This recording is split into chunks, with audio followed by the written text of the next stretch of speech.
Company winding up के समय हमने आपको ये बताया था कि जो ऑफिशियल लिक्विडेटर होता है वो कैसे काम करता है, उसके पावर क्या होती हैं। क्योंकि कंपनी के वाइंडिंग अप में चाहे वो वाइंडिंग अप बाई ट्यूबवेल हो या winding up by member of heater हो, दोनों ही परिस्थिति में ये जो ऑफिशियल लिक्विडेटर का जो रोल है वो बहुत ही इम्पोर्टेंट होता है। लेकिन उसकी वो कैसे काम करता है, उसकी हेल्प कौन करेगा, उसके लिए जो नेशनल कंपनी ट्रिब्यूनल है एक इंस्पेक्शन कमेटी का अपॉइंट करती है। वो इंस्पेक्शन कमेटी कौन होती है, कैसे ये अपॉइंटमेंट किया जाता है, इसको हम आज डिटेल में बताने जा रहे हैं। तो ध्यान से समझिए।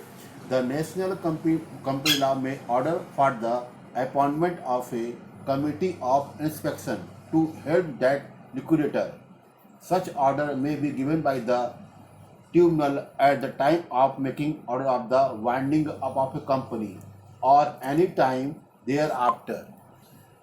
कंपनी के वाइंडिंग अप जब शुरू हो जाता है उससे पहले या वाइंडिंग अप के बीच में जब ट्रिब्यूनल को लगता है कि लिक्विडेटर को दिक्कत आ रही है या उनके काम को, उनके वर्क को कौन वेरीफाई करेगा, कौन उनको मदद करेगा, तब ऐसी कंडीशन में जो ट्रिब्यूनल होता है वो सम पर्सन की, कुछ लोगों की एक कमेटी बनाता है, उसको बोलते हैं इंस्पेक्शन कमेटी। अब आगे इसके फिर section 465 of Indian company act 1955 lays down the following legal provision regarding the committee of inspection. Legal provision या लीगल प्रक्रिया क्या है इस कमेटी की, जो हाँ कंपनी एक्ट 1950 द्वारा इसको डिटेल में बताया गया है, तो उसको अच्छे समझिए। फर्स्ट कह रहे हैं कि number of member, A committee of inspection can not have more than 12 members. These members are appointed either by the creditors or by the contributor or by the tribunal. अगर हम बात करते हैं तो मैक्सिमम नंबर इस committee में 12 होने चाहिए। इनका अपॉइंटमेंट या तो मेंबर खुद करता है या तो क्रेडिटर करता है, और नहीं तो नेशनल कंपनी लॉ के ट्रिब्यूनल द्वारा किया जाता है। लेकिन ध्यान रहे मैक्सिमम नंबर जो है किसी भी हालत में वो 12 से यानी 12 से ज़्यादा नहीं होना चाहिए। नेक्स्ट है इंस्पेक्शंस। कमिटी ऑफ इंस्पेक्शन में इंस्पेक्ट एनी डॉक्यूमेंट और any book of the company. इस कमेटी के मेंबर को ये पूरा अधिकार और ये पावर दिया गया होता है कि कोई भी रिकॉर्ड्स को, कोई भी डॉक्यूमेंट को कभी भी किसी समय में भी वो इंस्पेक्ट या चेक कर सकते हैं। Meeting, any member of the committee of inspection और द लिक्विडेटर में call the meeting fix by the committee.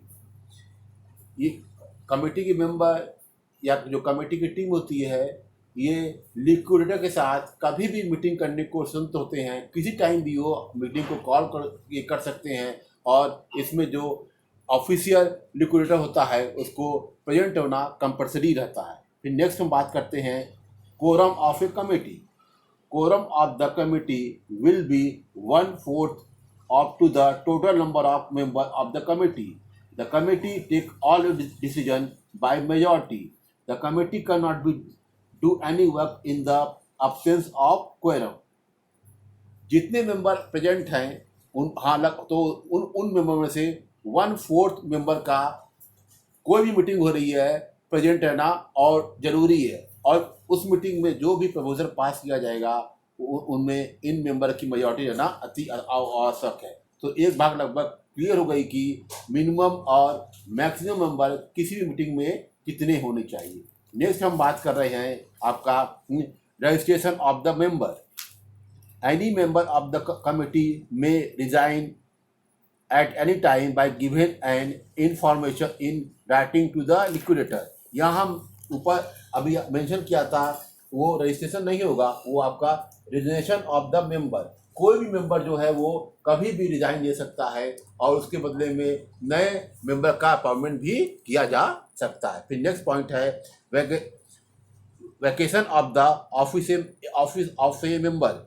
If any member of the committee is declared insolvent or if he remain absent for the 5 consecutive meeting of the committee, his office is deemed to be the vacant।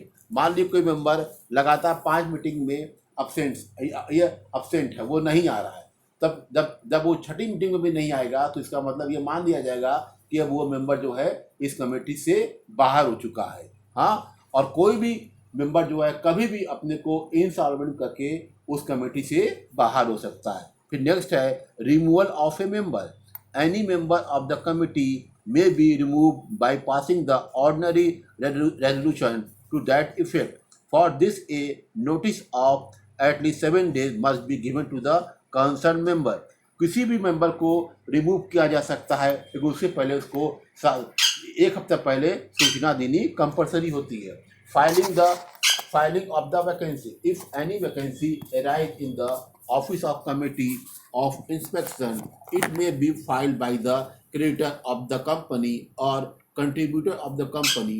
But if the company is about to be dissolved, the vacancy should not be fulfilled। हाँ, अब ध्यान रखिए, कोई vacancy अगर खाली है तो उसको कंपनी का जो आपका कंट्रीब्यूटर है या जो मेंबर है या क्रेडिटर है उसको कभी भी वो उसको फुलफिल कर सकता है। और मान ली कमेटी अगर भंग कर गई, ये कर दी गई हो, तो ऐसी कंडीशन में वो जो वैकेंसी खाली है उसको कभी भी अप्रूव नहीं किया जा सकता।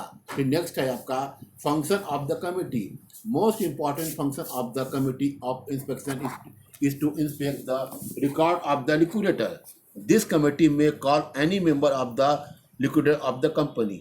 मतलब इस कमेटी का जो मेन फंक्शन, जो मेन रोल होता है कि ये लिक्विडेटर का रिकॉर्ड रखना, जो वो काम कर रहा है, जो वो फाइलिंग को सेट कर रहा है, बना रहा है, उसको वो अपने पास रिकॉर्ड में रखे और कभी भी जो है लिक्विडेटर को वो कॉल कर सकता है या उसके जो असिस्टेंट हैं उसको भी कॉल करके वो पूरी इंक्वायरी कर सकता है कि आप जो कंपनी का वाइंडिंग अप कर रहे हैं वो सही कर रहे हैं या गलत है। उस पर तमाम तरह के वो क्वेश्चन वो लिक्विडेटर या उसके असिस्टेंट से वो क्वेश्चन अराइज कर सकता है। Thank you. आपने देखा कि हमने पूरा जो डिटेल में डिस्क्राइब किया है इंस्पेक्शंस ऑफ कमिटी। इस टाइप के क्वेश्चन जो है आपको जनरली इंटरव्यू वगैरह में पूछे जाते हैं और ये वाइंडिंग ऑफ द कंपनी का मोस्ट इम्पॉर्टेंट पार्ट है आपका इंस्पेक्शन कमेटी। और दूसरा हम इससे पहले बता चुके हैं आपका ऑफिशियल लिक्विडेटर।